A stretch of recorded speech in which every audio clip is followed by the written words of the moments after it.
Hi students, Mr. Metelsky here, and this video will focus on how to use long division to convert a fraction into decimal form, and we're going to be covering two examples.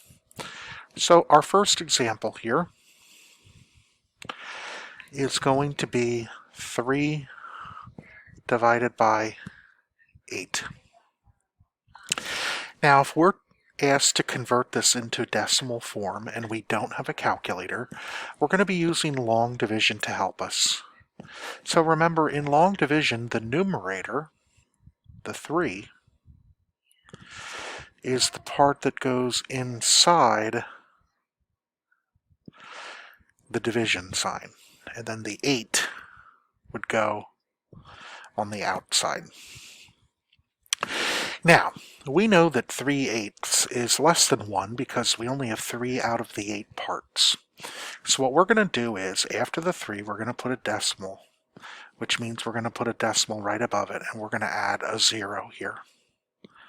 So we're going to now think of this as, how many times does 8 go into 30?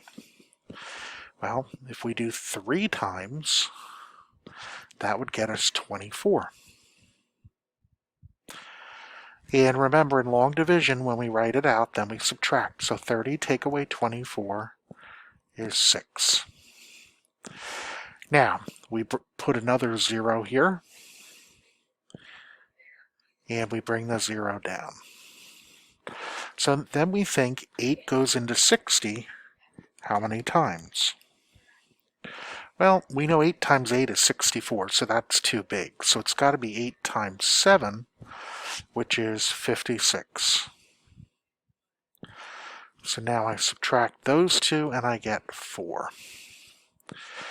I write another 0, bring the 0 down, and now I think 8 into 40. Well, I know 8 goes into 40 evenly. It goes into it 5 times. So that gives us 40 with a remainder of 0. So that's great. That's perfect. It stops.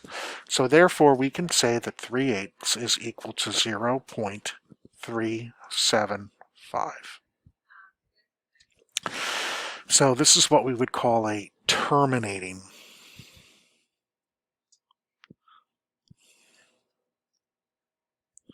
decimal. Terminating, because it ends. You can actually see where it ends after the 5.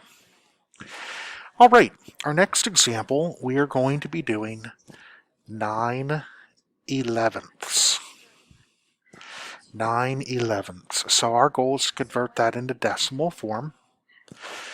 So we're going to take the 9 and put that on the inside of our division. And we're going to put 11 on the outside.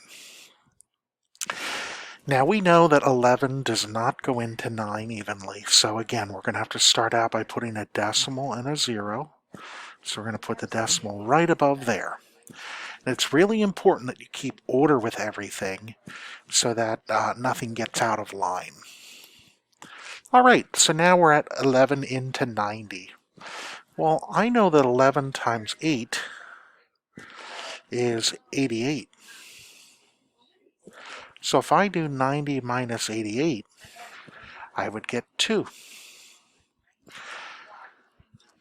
So I'm going to add another 0 here, bring down a 0, and now I have 11 into 20. 11 into 20. Well, 11 only goes one time into 20.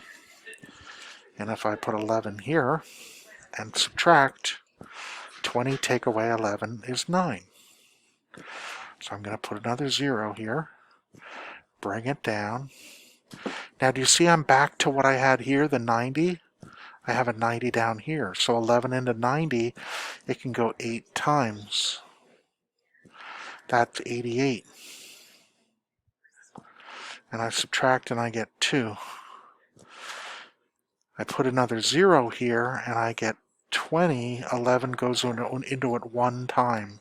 So do you see how this is just going to keep repeating? It's a vicious cycle. It never ends. So our decimal version here would be 0.81, And because the 8-1 repeats, we're going to put a bar over both digits.